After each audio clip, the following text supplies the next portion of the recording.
Hello everyone, I am here to discuss the chapter Living World of class 11th biology. So the target audience for this lecture or the video is all the aspirants that are related to the associated with the field of biology or the life science. So before starting this chapter, one thing that should be cleared to you is that what is life?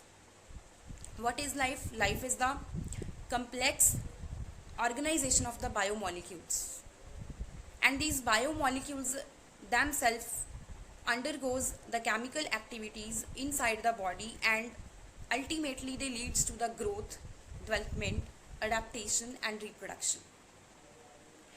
So now we will talk about the various factors or the characteristics of the living organisms, the factor that make the living organisms are living, or the characteristics of living organisms.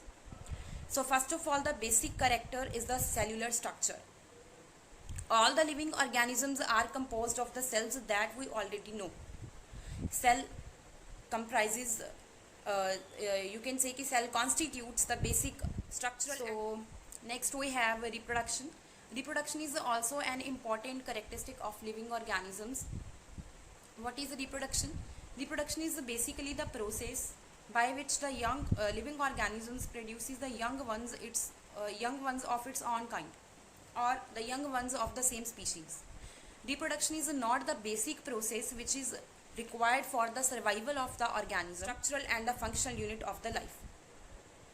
And they have particular organization. Living organisms have particular organization. Organization may be at the low level, cellular level, or maybe at the high level, that is organism level.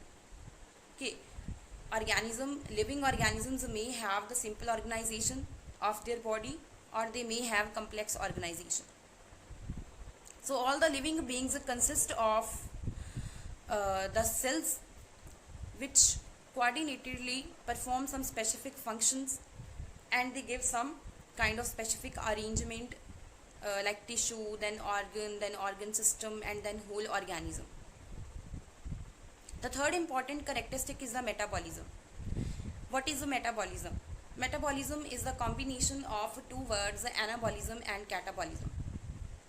Anabolism refers to all the chemical activities that are needed to make some new material, and catabolism refers to all the chemical activities that are required to break some intermediate or the material which is present inside the cell.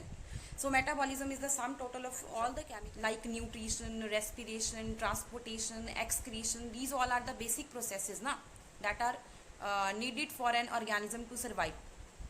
But unlike these processes, reproduction is not the basic process which is needed for the survival of the organism, but this reproduction process is important to maintain the perpetuation in the population.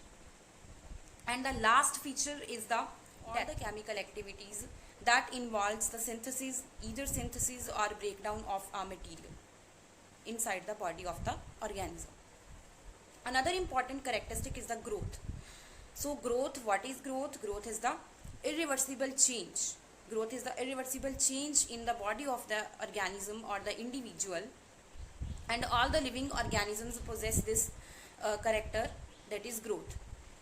Now one thing should be noted here, that there is the difference between the growth occurring in the plants and the growth occurring in the animals. The growth occurring in the plants is continuous in nature, and the growth of the animals is limited up to the certain age.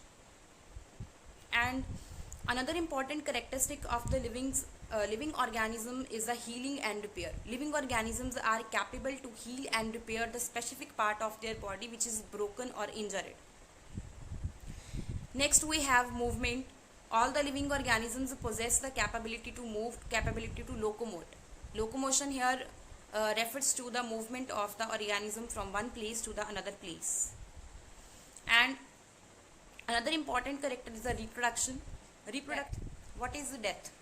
Death is the stoppage of all the life activities, stoppage of all the activities that are indicating that organism is living. Okay, Death is accompanied by increase in the entropy and death.